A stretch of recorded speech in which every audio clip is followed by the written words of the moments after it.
सिर्फ यहाँ पर इसलिए डाल दिया था ताकि ये एक ही वीडियो बहुत लंबी ना हो। सो लास्ट वीडियो के अंदर हम जहाँ तक पहुँचे थे हम वहीं से कंटिन्यू करेंगे। डिफरेंस सिर्फ इतना है कि अब एरे के साथ हम अब मल्टी डायमेंशनल एरे को देखने लगे इस वीडियो के अंदर। और ये इंटरेस्टिंगली ये ज़्यादातर कॉन्सेप्ट्स वही हैं जो इससे पहले हम देख कर आए हैं लेक्चर 0 के अंदर। तो होपफुली ये सब कुछ आपको आसान लगेगा और इजीली समझ में आ जाएगा। अच्छा जनाब, यहाँ से आगे अब हमारी जो गुफ्तगू है वो है मल्टी डायमेंशनल एरेज के ऊपर। ये वो चीज़ है जो इससे पहले हम देख कर आए हैं, इसके बारे में हम इस काफ़ी ज़्यादा कंफर्टेबल हैं। एक दफ़ा सिर्फ रिवाइज इसको क्विकली यहाँ पे कर लेते हैं और फिर गुफ्तगू को आगे बढ़ाते हैं।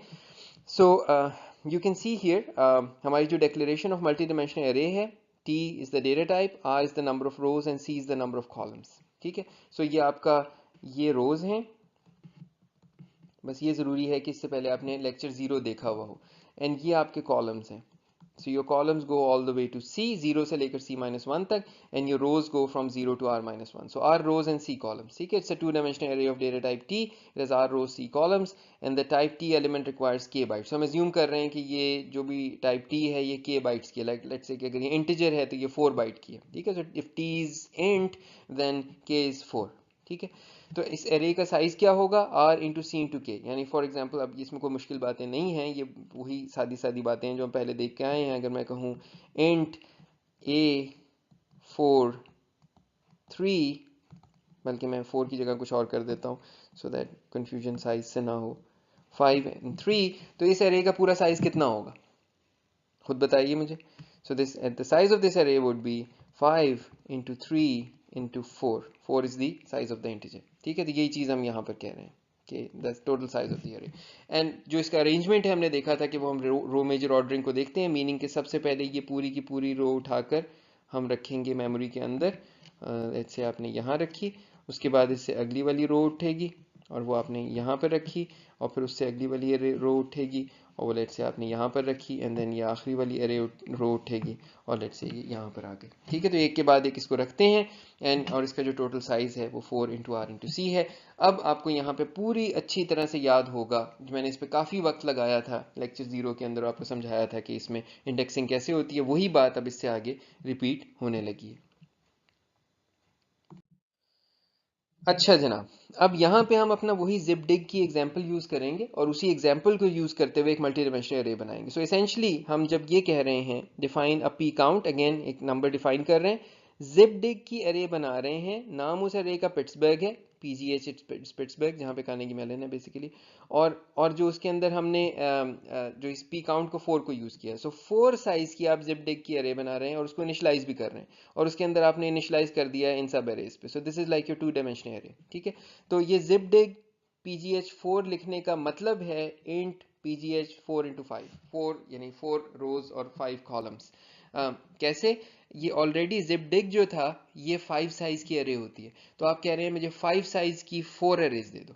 That's essentially what you doing. So 5 size की 4 एरेज दे दो मुझे, एरे नंबर 0 1 2 और 3। ये इस अंदाज से इसलिए इन्होंने करवाया है कि आपको थोड़ा और क्लैरिटी हो जाए कि टू डायमेंशनल एरे का एसेंशली मतलब क्या होता है। ठीक है, so it's a one dimensional array of one dimensional arrays. याद है, ये हमने यहीं पर बात अपनी कन्वर्ज की थी। ये बेसिकली वही बात को यहाँ पर हम देख रहे हैं। ठीक है, so your variable PGH is an array of 4 elements allocated contiguously obviously, and each element is an array of 5 integers, जैसे कि हमने इससे पहले देखा था। And then row major ordering assume हो रही है यहाँ पर, जिस तरह से ये चीज़ें पढ़ी हुई। ठीक है जी, कोई होपफुली आपको बात मुश्किल नहीं लग रही होगी, पिछले लेक्चर में सब बहुत तफसील से हो चुका है जी। तो अब उसी गुफ्तगू को और आगे बढ़ाते हैं। ये भी चीज़ें आपकी सीखी हुई हैं, कोई नई बात नहीं है। मैं आपकी आसानी के लिए इसको पहले यूँ लिख देता हूँ। हम ये जो इंट ARC की बात कर रहे हैं, सो लेट्स से मेरे पास इंट A5, और मैं 4 दोबारा नहीं यूज़ करना चाह रहा बिकॉज वो इंटीजर के साइज़ के साथ मिक्सअप हो जाता है। ये मैंने अगर डिफाइन किया हुआ है, तो नाउ आई वांट टू सी कि इसमें क्या है। सो हम यहाँ पर ये कह रहे हैं कि हमारे पास 5 एलिमेंट्स हैं, जिसमें से हर एलिमेंट 3 साइज की एक एरे है। ठीक है, तो हमारे पास जो नंबर ऑफ कॉलम्स हैं वो C हैं। ठीक है, तो ये हमारी C साइज की सब एरेज हैं, और ये हमारे पास कितनी हैं, 0 से लेकर रो -1 तक की। यानी कि 0th सब एरे, फर्स्ट सब एरे, सेकंड सब एरे, थर्ड सब array until the r minus 1 सब एरे। ठीक है, तो r आपके पास ये आउटर एरेज हैं, हर एक के अंदर जो है आउटर एलिमेंट्स हैं, हर एलिमेंट के अंदर c साइज की एक एरे पड़ी हुई है। This is essentially what you saying. और आप इन तक पहुंचते कैसे हैं? आप जंप करते हैं c इंटू के की, वेयर के is the size of your data type. तो अगर आपको याद हो, यहाँ पर कोई नई बात नहीं है, इस चीज़ को आप बस वहीं से जोड़ लें। अगर मैं इसको u1 कह दूं, अगर मैं इसको u2 कह दूं, और फिर मैं ये कहूँ कि अगर मैंने ai1 i2 को एक्सेस करना है, तो this is essentially a plus i1 multiplied by u2 plus i2। ठीक है, और जब हमारी ये सारी की सारी चीज़ें जो हैं वो इंटीजर की हैं, फॉर एग्जांपल मैंने ऊपर इंट लिखा हुआ है, तो मैंने यहाँ पर भी 4 से मल्टीप्लाई किया था और यहाँ पर भी 4 से मल्टीप्लाई किया था, तो वही चीज़ आपको एसेंशली नज़र आ रही है कि जो जंप है यहाँ से लेकर यहाँ जाने की, वो बेसिकली c इंटू के की है, यानी u2 इंटू 4 की जंप है। This is your u2 into 4 की जंप, जिससे आप यहाँ से यहाँ पहुँचेंगे और फिर यहाँ से यहाँ पहुँचेंगे। ठीक है, जिसको हम u2 कह रहे थे वो आपका c है, और जिसको हम 4 कह रहे हैं यहाँ पे फॉर इंटीजर, वो आपका k है, यानी size of your data type. ठीक है, होपफुली इसमें आपको कोई कंफ्यूजन नहीं है। This is the jumps and this is the general formula, how you jump from this one place to the other place, and you keep jumping until you reach the last element in this. ठीक है, for I is equal to r minus 1, this is the last element in this. ठीक है, so 0 1 2 3, इस वाले case के अंदर 4 यहाँ तक आप इसको पहुंचा रहे हैं। अच्छा जनाब, तो अब इस नेस्टेड एक्सेस को देख लेते हैं कि ये एक्सेस अगर जब हमें असेंबली में लिखनी पड़ेगी तो कैसे करनी है। ठीक है, तो अब बिल्कुल अब अपने आप को रिलैक्स करके इजी होकर इसको समझें, कोई मुश्किल बात नहीं है, आपको ये सब कुछ आता है, बस इसको असेंबली में लिखना सीखना है। और ये एग्जांपल आपके सामने ऊपर लिखी हुई है, अब इसी एग्जांपल को हमने बिल्ड करना है। So this is let's say your 0th, first, second and third सब एरे, ये जो अभी हम 4 साइज की बनाकर आए हैं, और उसके अंदर हर एक जो है वो 0 1 2 3 4 0 1 2 3 4 0 1 2 3 4, अब इतने लिख लिए हैं तो ये भी लिख लेता हूँ 3 4 I probably didn't need to write all of them, but anyhow। अच्छा जनाब, आपने करना सिर्फ ये है कि ये आपको एक इंटीजर पॉइंटर रिटर्न करेगा। क्या, किस चीज़ का पॉइंटर रिटर्न करेगा? You just return the index, जो भी आपने इंडेक्स यहाँ पे भेजी हुई है इस एरे के अंदर, उस इंडेक्स पे जो चीज़ पड़ी हुई है वो रिटर्न करेगा, यानी जो अंदर वाली एरे है वो रिटर्न कर देगा। कैसे करेगा? आपके पास इंडेक्स जो है वो RDI के अंदर आई है। Now all you need to do is just to implement this idea of jumping. यहाँ पर आपके पास जो है ये जो एरे बनी हुई है, मैं अगर इस एरे को आसान वर्ड्स में लिखूं तो this array, and what's the name of this array? This is called PGH, and this has 4 elements each of size 5। ठीक है, तो अब essentially इसमें जो जंप होगी to get to the right one dimensional array, अब ये कोड सिर्फ आपसे रिक्वायर कर रहा है कि आप इंटीजर पॉइंटर रिटर्न करें to the correct one dimensional array. ठीक है, यानी सिर्फ आउटर एरे के अंदर आप ये रिटर्न करेंगे, ये रिटर्न करेंगे, ये रिटर्न करेंगे, ये रिटर्न करें, return the correct one dimensional array. ठीक है, वो करेक्ट वन डायमेंशनल एरे तक पहुंचने के लिए जो आपकी जंप है वो कितनी बड़ी होगी? वो होगी आपकी ये वाला आपके कॉलम, यानी 5 मल्टीप्लाइड बाय, सो अब अगर आप याद करें, मुझे अगर राइट वन डायमेंशनल एरे तक पहुंचना है तो अगेन क्या फॉर्मूला था इस केस में? अगर मैं इसके लिए लिखूंगा तो it's going to be PGH plus I multiplied by the number of columns multiplied by K, which is the size of the data type। ठीक है, सो इंडेक्स मुझे सिर्फ चाहिए, वो इंडेक्स मेरे पास DI के अंदर आ रही है, multiplied by number of columns, वो कितने? 5, और मेरे डेटा टाइप का साइज कितना है? 4, तो दैट मीन्स एसेंशली इट्स 20। तो अब मैंने सिर्फ क्या करना है? इंडेक्स प्लस 20 रिटर्न करना है। ठीक है, इंडेक्स प्लस 20 रिटर्न करना है और उस पूरी चीज को PGH में ऐड कर देना है। Now let's see how that happens. ये अब क्योंकि कंपाइलर ने फनकारी की है ना, तो अब आप वो फिर घबरा जाएंगे इस चीज़ से। सो एसेंशियली जो कंप्यूटेशन है that is just PGH plus I multiplied by 5 into 4। ठीक है, बात इतनी सी है। अब सिर्फ उसको देख लेते हैं कि कंपाइलर ने क्या किया। कंपाइलर ने ये किया है कि इंडेक्स उसने पकड़ी और इंडेक्स इंटू 4 किया और उसमें इंडेक्स को ऐड कर दिया। So essentially this whole thing is 5 into index. ठीक है, इंडेक्स मल्टीप्लाइड बाय 5 किया, ये वाला काम। मैं अगर ब्लू कर दूं इसको, ये वाला काम अभी इसने किया। अब इसने इसको 4 से मल्टीप्लाई करना है। तो ये इसने इसको इस पूरे आंसर को जो इसने RAX में रखा था इसको 4 से मल्टीप्लाई किया है। तो अब ये क्या चीज़ हो गई, ये इंडेक्स मल्टीप्लाइड बाई 20 हो गई, ठीक है। और देन ऐड कर दिया इसमें PGH, ठीक है। तो ये LEAQ की इंस्ट्रक्शन को यूज़ किया। जो आप लोग अक्सर परेशान हो जाते हैं, मैं बार बार ये रिपीट करता हूँ, वो परेशान हो जाते हैं ये असेंबली ऐसे ही क्यों लिखी। और मैं ये इसलिए कह रहा हूँ कि जब मैं भी पहली दफ़ा असेंबली पढ़ रहा था तो मुझे भी यही शायद परेशानी होती थी कि ऐसे ही क्यों लिखी। एंड इवेंचुअली आई लर्नड कि there is like at least to get the same output it's not necessary to write it like that. हाँ, to obtain the same output in the most efficient way, then हो सकता है कि आपके पास कुछ निस्बतन कम तरीके हों जिस तरह से आप लिखें। उनमें से एक तरीका वो है जो कंपाइलर यहाँ पे लिख रहा है। And sometimes that बहुत कम तरीकों का number of those could be just one, ठीक है ना। तो एक ही ऐसा तरीका है जो इतना अच्छा code they, that's entirely possible. However, अपने आप को सिर्फ इस पे इत्मीनान में रखा करें कि बस समझ लें कि ये क्या कर रहा है। जब आप खुद लिख रहे होंगे तो आपसे कोई नहीं कह रहा कि आप ऐसे ही लिखें। आप उस वक्त जाकर इसको मल्टीप्लाई बाय 20 करके भी लिख देंगे ना तो दैट्स फाइन, ठीक है ना। तो PGH प्लस तो पहले करें आई मल और मल्टीप्लाई करके RDI को आप कर दें मल्टीप्लाइड बाय 20 एंड देन उसमें ऐड कर दें LEAQ and that would work, ठीक है, आपके कोड में। लेकिन जाहिर है compiler needs to do it like this because इसने जेनेरिकली कोड को लिखना है। इसने आपकी डेटा टाइप कुछ और भी हो सकती थी, आपके नंबर ऑफ कॉलम्स कुछ और भी हो सकते थे। It needs to write a generic code, ठीक है जी। So PGH index is an array of 5 integers, ठीक है। स्टार्टिंग एड्रेस उसका PGS प्लस 20 इंटू इंडेक्स है, ठीक है। तो जो मशीन कोड आपने उसका लिखा PGS plus 4 into index plus 4 into index, which is this index multiplied by 5 multiplied by 4. So this whole thing is index multiplied by 20 plus PGH. ठीक है, hopefully this is clear, and this is like super simple. This is just because it's being translated into assembly language, it somehow becomes this magically complex. एक बात आपको बता दूं, अभी तो आपको लग रहा है ना कि जान निकली पड़ी है कि इतनी मुश्किल मुश्किल चीज़ें करनी पड़ रही हैं। जब आप एक दफ़ा समझ जाएंगे ना तो this is the edge you're gonna have over your friends जिनको assembly नहीं आती. It's like I don't know if you're interested in those kinds of things, but this is like you're going to Hogwarts. वो है ना वो Harry Potter का जो जहाँ से उसने पढ़ा है. This is like going to Hogwarts. You're learning this witchcraft and wizardry, and once you learn it, you are no longer a muggle. So मैंने भी पढ़ी हुई है, obviously you can tell.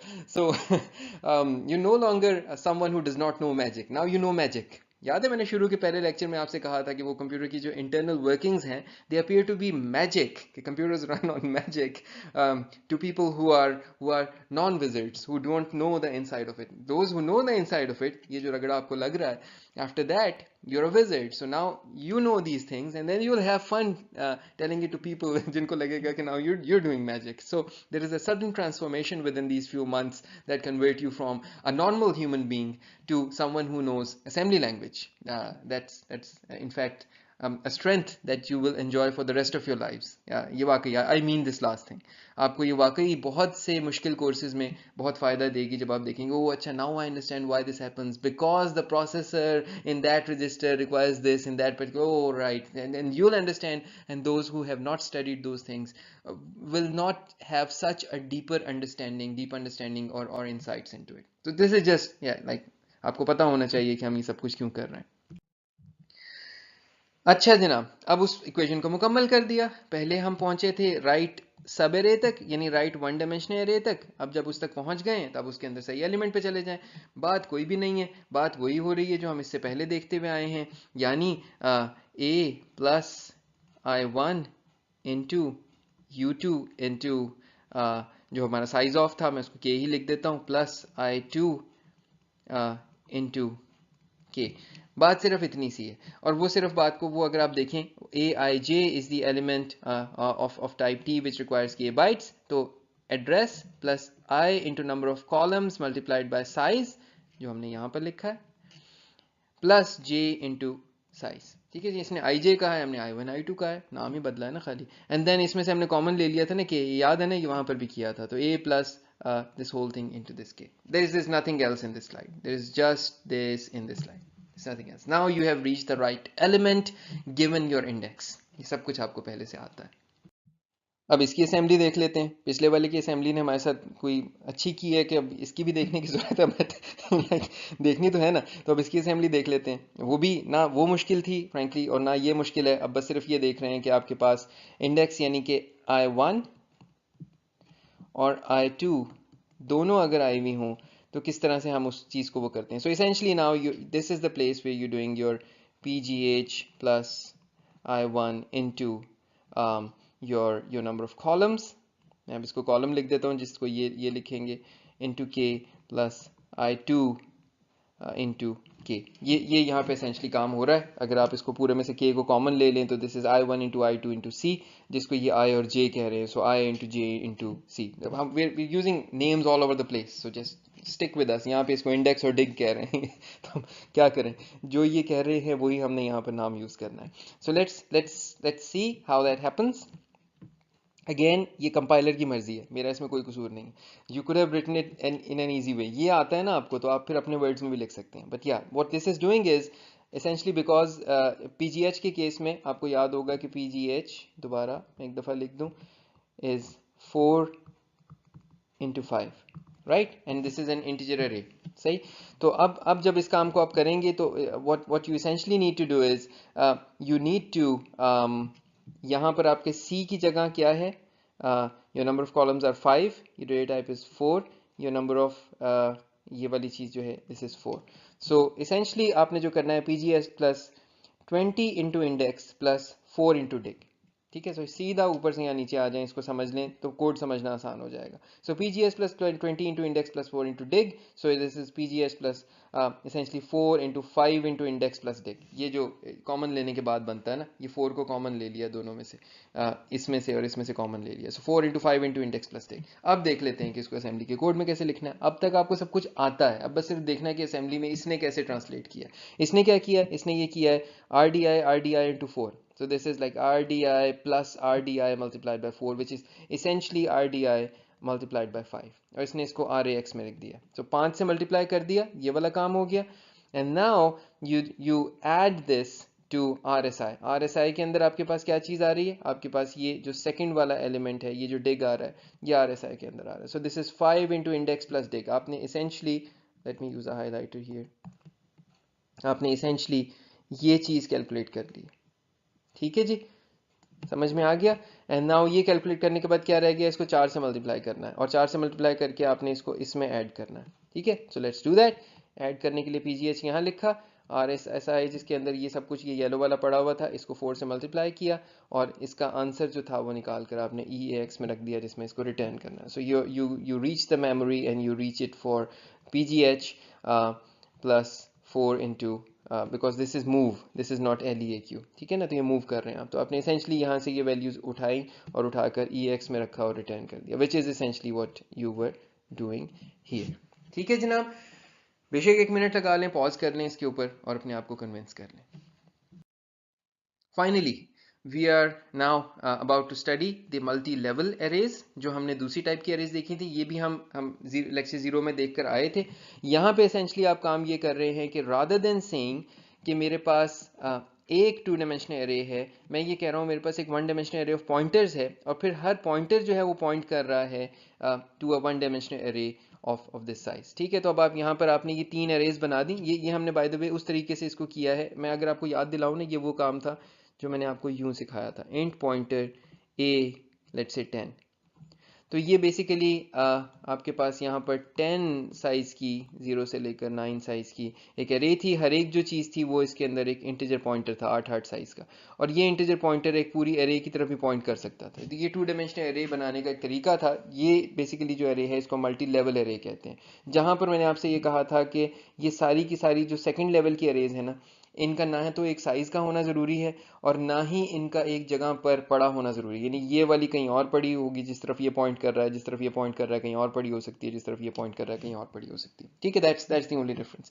So in this case because हम ZIPDIG use कर रहे हैं तो लिहाजा वो सेकंड डायमेंशन को हमने कंस्ट्रेन कर दिया है कि वो सब की सब जो सब एरेज हैं, यानी जो सेकंड लेवल की एरेज हैं, वो एक ही साइज़ की हैं. यानी कितने 5 साइज़ की हैं जो हमने डिफाइन किया हुआ है. सो ZIPDIG हमने इनको नाम देकर CMU, LUMS और UCB बना दिया. And then we say define uCount 3, and then we define int pointer univ you count, और इसको हमने पॉइंट करा दिया इन 3 एरेज की तरफ ऊपर. सो these are integer pointers pointing to these integer arrays. So essentially this is your first pointer, और ये यहाँ पर पॉइंट कर रहा है लेट्स से, और जो आपके ये सेकंड है लेट्स से ये यहाँ पॉइंट कर रहा है because we did lump CM UCB ना, and then this third one is pointing here. ठीक है, तो ये 3 अलग अलग एरेज हैं. ये बिल्कुल भी इससे आपने डिसीव नहीं होना कि ये लग रहा है कि कंसेक्यूटिव पड़ी हुई, कोई गारंटी नहीं है कि कंसेक्यूटिव पड़ी होंगी, ये कहीं भी पड़ी हो सकती हैं. हाँ, ये गारंटीड है कि इसके बाद ये होगा और इसके बाद ये होगा और इसके बाद ये होगा, इसके बाद ये होगा. ये गारंटी नहीं है कि इसके बाद जो है वो ये भी होगा, ये कहीं से गारंटीड नहीं है. हाँ, ये फिर अगेन गारंटीड है कि इसके बाद ये होगा, ये होगा, ये होगा, ये होगा. तो ये चीज़ें कंसेक्यूटिव हैं जो ब्रैकेट्स के अंदर हैं, कंसेक्यूटिव लोकेशंस पे, लेकिन इन सब का होना ज़रूरी नहीं. तो अब जब हमें ये समझ में आ गया तो अब जरा सोच लें कि इसके मैपिंग फंक्शन कैसे बनेंगे. इसके मैपिंग फंक्शन में essentially you will be jumping from this element to this element to this element, एक ये होगा, और जब इस पे पहुंच जाएंगे तो then within this array will be jumping from this element to this element to this element. तो अब ये इसलिए हम इसको मल्टी लेवल एरे कहते हैं, क्योंकि अब यहाँ पे ये गारंटी नहीं है ना कि कंटिग्यूअस है. तो कंटिग्यूअस की जब गारंटी नहीं है तो लिहाजा हम वो जो अपनी 2 डायमेंशनल एरे में या मल्टी डायमेंशनल एरे का जो सेकंड फंक्शन था वो अब यूज नहीं कर सकते. अच्छा जनाब, अब इसको हम देख लेते हैं कि ये किस तरह से चल रहा है. सो यहाँ पर अब हम इस मल्टी लेवल एरे का जो एक्सेस है वो लिखने लगे हैं. सो हम यहाँ पर कह रहे हैं इंडेक्स और डिजिट, जैसे पहले लिखा था इंडेक्स और डिग लिखा था ना हमने. So this is your I and J या I1 and I2. So I'll call them I1 and I2. This is what I called them जब मैं आपको पढ़ा रहा था, लिहाजा I'll keep using the same term. और इसने रिटर्न करना है उस पर्टिकुलर इंडेक्स और डिजिट को. Like for example it says कि जी मुझे इस एरे में जो राइट साइड पे बनी हुई है, if I want like 1 3, not so like this is 0 1 2 3 4, सो सही था. ठीक है, सो 1 3 मैंने रिटर्न करना है तो मुझे ये एलिमेंट वापस मिलेगा. ठीक है, तो ये एसेंशली जो है ना, this is like my what's the name, univ. So univ 1 और 3 की जो लोकेशन है ना वो इस तरह से मुझे मिलेगी अगर मैं उसको एक्सेस करना चाह रहा हूँ. ठीक है, तो ये मैं सिर्फ इसलिए आपको बता रहा हूँ कि आपको समझ हो कि ये जो आपका इंडेक्स और डिग है, ये क्या डिजिट है, ये क्या काम कर रहे हैं. अच्छा जनाब, ज़रा नीचे आ जाते हैं. पहले यहाँ देख लेते हैं, फिर इस कोड को देखेंगे. So what you want to do is, first of all you want to go into the memory and you want to bring out the right pointer. ये जो आपके पास 3 पॉइंटर्स हैं इनमें से सही पॉइंटर वापस लाना है. ये एक 1 डायमेंशनल एरे है which is starting at univ, and each element, because it's a pointer, each element is of size 8. So this is univ plus 8 multiplied by index. इससे आप एक दफ़ा मेमोरी एक्सेस करके इन तीनों में से सही जगह पर पहुंचेंगे. जब आप पहुंच गए और उस मेमोरी से आप चीज़ निकाल कर ले आए तो नाउ वो जो चीज़ है वो बेसिकली आपको पहुंचाएगी इन जगहों के ऊपर, इनकी बिगनिंग पे. And now within these you need to jump, जैसे कि हमने कहा था, और ये जंप इंटीजर साइज की होगी और जिसका इंडेक्स मेरे पास डिग है, ये डिजिट है. So this is 4 into digit की जंप से हम इसके अंदर मूव करेंगे and will access the memory again. अब समझ में आया? अब ये चीज़ समझ में आया कि इसको मल्टी लेवल क्यों कहते हैं. पहले मेमोरी में जाकर लाना पड़ता है सही पॉइंटर कि जी वो सब एरे पड़ी हुई कहाँ है. 3 एरेज है ना, वो तीनों में से वो वाली पड़ी हुई कहाँ है जिसकी तरफ लेट्स से एलिमेंट नंबर 1 या एलिमेंट नंबर 2 पॉइंट कर रहा है, और जब उस तक पहुंच गए तो अब उसके अंदर मूव करें. यानी ये इस तरह से बिल्कुल ऐसा है कि जैसे ना जो हमारी सिंपल मल्टी डायमेंशनल एरेज थी ना, जो हमने let's say x Y size की जो हमने देखी थी, वो ऐसा था कि जैसे आपके पास ना एक कोई सोसाइटी है जिसमें गलियां हैं, let's street 1 street 2 street 3 street 4, और उसमें स्ट्रीट 1 के बाद स्ट्रीट 2 है, स्ट्रीट 2 के बाद स्ट्रीट 3 है, स्ट्रीट 3 के बाद स्ट्रीट 4 है. तो वो इस तरह की चीज़ थी. जो अब आप देख रहे हैं वो है कि उतनी ही स्ट्रीट्स यहाँ पर भी लेट्स से हैं, लेकिन वो स्ट्रीट्स में भी ये गारंटी नहीं है कि 1 के बाद 2 और 2 के बाद 3 और 3 के बाद 4 पड़ी हुई. हर स्ट्रीट के अंदर घर उसी तरह से होंगे जैसे पहले वाली इस वाली आबादी के अंदर थे. तो अब आप ये पूछते हैं कि जी स्ट्रीट 1 किधर है, तो वो कहता है जी वो तो उधर है, तो आप उधर चले गए. अब उसके बाद पूछते हैं जी स्ट्रीट 2 किधर है, तो स्ट्रीट 2 कहीं और है जाके, तो स्ट्रीट 1 के साथ नहीं पड़ी हुई, तो अब आप स्ट्रीट 2 पे जाते हैं. लेकिन जब स्ट्रीट में चले जाते हैं तो घर उसी तरह एक्सेस करते हैं. तो फर्ज करें एड्रेसेस उनके साइमल्टेनियसली पड़े हुए, उनके सॉरी कंसेक्यूटिवली पड़े हुए, और फिर उन एड्रेसेस ने जहां पॉइंट कर दिया पूरी गली भी कंसेक्यूटिवली बनी हुई है. बस सिर्फ ये फर्क है कि ये एक दूसरे के बाद आने की कोई गारंटी नहीं. ठीक है, so now that you know this, what you do is you do 2 memory reads. First get the pointer to the row array, सही गली तक पहुंचे, and then access the element within the array, उस गली के अंदर उस घर तक पहुंचे जहां तक आपने जाना है. ठीक है, अब इसको कर लेते हैं. यहां पर because of the fact कि मेरे पास ये दोनों चीजें मौजूद हैं, इंडेक्स और डिग, तो लिहाजा इसने किया, ये कंपाइलर ने इसकी आसानी ये कर दी है इस काम की। बेसिकली ये फंक्शन इंप्लीमेंट कर रहा है ना, मैं इसको हाईलाइट कर दूं, फिर आप कंफ्यूज होते रहते हैं कि ये हुआ क्या था। ये फंक्शन इंप्लीमेंट कर रहा है ये। तो इस फंक्शन को इंप्लीमेंट करने के लिए इसने पहला काम क्या किया है, आर एस आई के अंदर क्या आ रहा था, सो आर डी आई के अंदर मेरा इंडेक्स आ रहा था और डिजिट आ रहा था मेरा आर एस आई में। तो इसने सबसे पहले आर एस आई को पकड़ के ना मल्टीप्लाई कर दिया है 4 के साथ। वो कैसे किया है, इसने इसको शिफ्ट अरिथमेटिक लेफ्ट कर दिया है बाय 2। ठीक है, ये शिफ्ट अरिथमेटिक लेफ्ट करे या दूसरा वाला लेफ्ट करे, उससे कोई फर्क नहीं पड़ेगा इस मौके के ऊपर। So it does shift arithmetic left. आपको याद होगा लेफ्ट शिफ्ट से फर्क नहीं पड़ता कि वो अरिथमेटिक हो कि दूसरी हो, लॉजिकल हो, एक ही बात होती है वो। So that essentially multiplies the digit by 4। तो इतना काम तो हो गया। Now it does add Q and then यूनिव। इसने यानी ये वाला काम करना शुरू किया है, यूनिव plus 8 into R D I. R D I के अंदर क्या है, आपके पास इंडेक्स आ रहा है। ठीक है, so now it calculated this part. ये इसने कैलकुलेट किया और इसने इस पूरी चीज को जो है वो उठाकर आरएसआई में ऐड कर दिया। आरएसआई में क्या पड़ा हुआ था, ये वाली चीज पड़ी हुई थी। तो नाउ व्हेन इट एडेड, तो दिस इज एसेंशली एक पॉइंटर बन गया है जो आरएसआई में पड़ा हुआ है, which is univ index plus 4 into digit. इसने ये चीज निकाल ली। इतना काम पूरा हो गया। अब बस उस मेमोरी एड्रेस को एक्सेस करना है जो आरएसआई जिधर पॉइंट कर रहा है। So you just access it and you output the value into ax। अब फिर वही बात, eax क्यों है जी, and you know very well कि क्यों है। ठीक है, and then this is the pointer that you return. ये है जी मल्टी लेवल एरे को एक्सेस करने का असेंबली कोड। फर्क आपको समझ में आ गया। वहां पर एक मेमोरी एक्सेस थी, एक कैलकुलेशन के बाद एक मेमोरी एक्सेस थी। यहां पर 2 दफा मेमोरी एक्सेस होगी और 2 अलग अलग कैलकुलेशंस होंगी। तो फर्क हमने इन दोनों के अंदर देख लिया। ये दोनों तरीकों के अंदर जो इसेंशली जो बात आपको याद रखनी है वो ये है कि इस पहले तरीके के अंदर गारंटीड है कि ये जो आपकी सब एरेज हैं ये कंसेक्यूटिवली पड़ी हुई है। तो लिहाजा one formula and one memory access is enough. इस वाले केस के अंदर यू आर गारंटीड कि ये तो कंसेक्यूटिवली पड़ी हुई हैं, लेकिन इन सब का आपस में कंसेक्यूटिवली पड़ा होना गारंटीड नहीं। जैसे आप देख रहे हैं कि पहली यहाँ पड़ी हुई है और दूसरी यहाँ पड़ी हुई है और तीसरी यहाँ पड़ी हुई है, ये कहीं भी हो सकती है। ठीक है, तो then you need to first find the beginning of the correct sub array, यानी ये जो राइट वाली एरेज है। And then once you have figured it out from here, एक मेमोरी एक्सेस से आपने उसको फिगर आउट किया और which is sorry not this, एक मेमोरी एक्सेस से, let me use a highlighter, एक मेमोरी एक्सेस से आपने इसको फिगर आउट किया कि भाईजान वो गली की तरह जिधर मैंने जाना है। एंड देन दूसरी मेमोरी एक्सेस से आपने इसको फिगर आउट किया कि उसके अंदर जो है वो इसेंशली एड्रेस कौन सा है जो मैंने निकाल कर लाना है।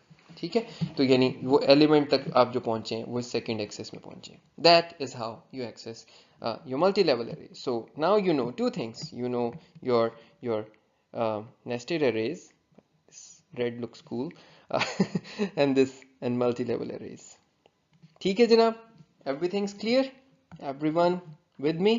Hopefully 0 लेक्चर के बाद ये लेक्चर जो वीडियोस आपने अभी देखी हैं ये आपके लिए बहुत ज़्यादा मुश्किल नहीं होंगी।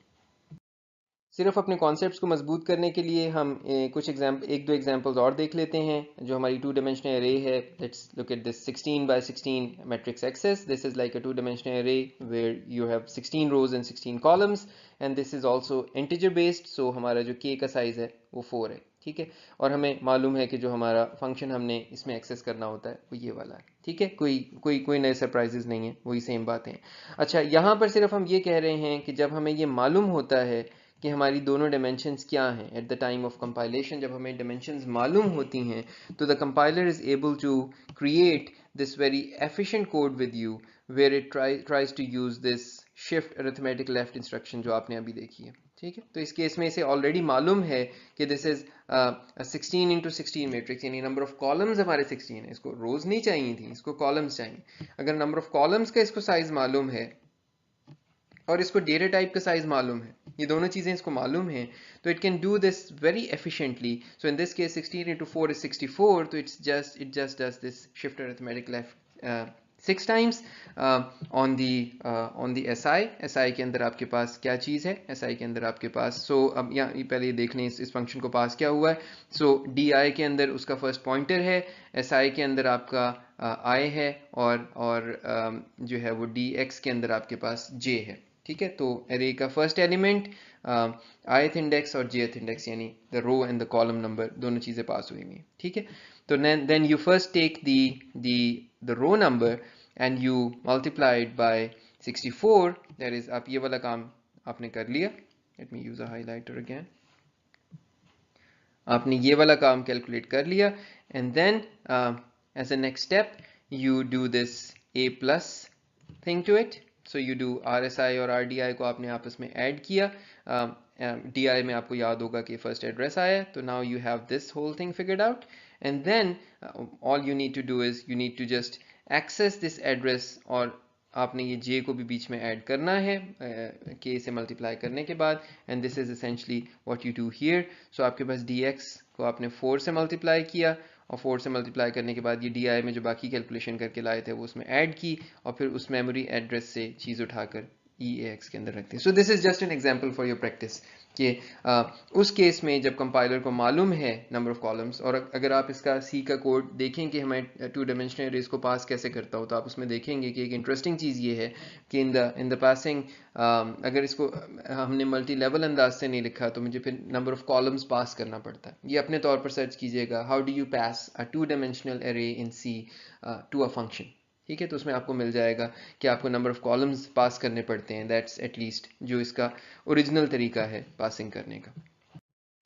However, अगर हमारी मैट्रिक्स के केस में कंपाइलर को ये मालूम नहीं है कि मेरे नंबर ऑफ कॉलम्स कितने हैं, तो उस केस में it's not able to optimize with the help of a shift operation। और उस केस में क्योंकि because now this is a generic formula I into C into K, ठीक है, तो अब k इसको मालूम है कि ये इंटीजर है, लेकिन c मालूम नहीं है, वो कोई एक नंबर है जो कि रन टाइम के ऊपर लेट से हमें मालूम होगा। तो लिहाजा in order to return this all it does is it just does a multiply, because अब उसे पता नहीं है ना कि मैं शिफ्टिंग से वो नंबर बना सकता हूँ या नहीं, so it's just going to do a multiply, बाकी सब कुछ सेम है। so it does n into I rather than वो 64 जो वहाँ पर था उस केस में we don't know, so this is just it does n into I and then it calculates the second address a plus 4 into n into I and then it does the memory access, बिल्कुल उसी तरह से जिस तरह से हम इससे पहले देख रहे थे। it does the memory access, by the way this is m of this whole thing and this is what you are returning in your EAX, ठीक है जी। तो ये चीज़ भी आपको समझ आ जानी चाहिए कि जब हम कभी ऐसे अंदाज से अरे पास करते हैं कि नंबर ऑफ कॉलम्स नहीं बता सकते उस फंक्शन को लिखते वक्त, तो उस केस में the compiler needs to generate this less efficient code based on the information that it has। इसके पास इसे मालूम ही नहीं है तो ये कैसे ज़्यादा efficient code लिखे, जबकि जब मालूम है number of columns compile time के ऊपर तो वो ज़्यादा बेहतर और ज़्यादा efficient कोड बना सकता है, जैसे पिछले वाले केस में आपने देखा था। सो मल्टीप्लायर से की निस्बत shifting as we know is way more efficient. All right जनाब, सो वी हैव स्टडीड जो हमारी स्लाइड्स थी, जो हमारे लेक्चर का हिस्सा था about arrays and multi dimensional arrays. In the next video will be looking at structs. So structures को हम देखना शुरू करेंगे इससे अगली वीडियो में इंशाल्लाह।